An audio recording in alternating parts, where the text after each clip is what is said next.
भारत एक ऐसा देश है जहाँ कई धर्मों के लोग एक साथ रहते हैं, कई त्योहार मनाते हैं, जिनमें सबसे ज्यादा त्योहार होते हैं हिंदुओं के, जो एक के बाद एक चलते रहते हैं। जैसे हाल ही में कृष्ण जन्माष्टमी गई तो अब गणेश चतुर्थी आने वाली है, जिसे कई लोग विनायक चतुर्थी के नाम से भी जानते हैं।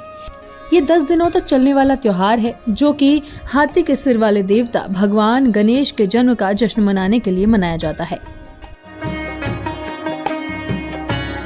आप हमेशा से सुनते और कहते आए होंगे कि गणपति बप्पा मोरया, लेकिन क्या आपने कभी ये सोचा है कि क्यों गणपति बप्पा की जय या कुछ और नहीं बोला जाता, केवल मोरया ही क्यों कहा जाता है? दरअसल इसके पीछे भी एक रोचक कहानी है। ये कहानी है एक भक्त और भगवान की, जहाँ भक्त की भक्ति और आस्था के कारण भक्त का नाम हमेशा के लिए भगवान से जुड़ गया। माना जाता है कि गणपति के इस जयकारे की जड़ें महाराष्ट्र के पुणे के चिंचवाड़ गाँव में है। कहानी 11वीं शताब्दी की है और मोरया गोसावी नाम के एक महान भक्त के इर्द गिर्द घूमती है।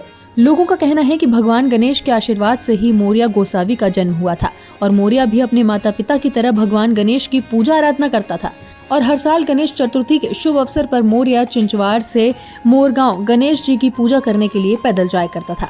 लेकिन बढ़ती उम्र की वजह से एक दिन खुद भगवान गणेश उनके सपने में आए और उन्हें कहा कि उनकी मूर्ति उन्हें नदी में मिलेगी, और वैसा ही हुआ।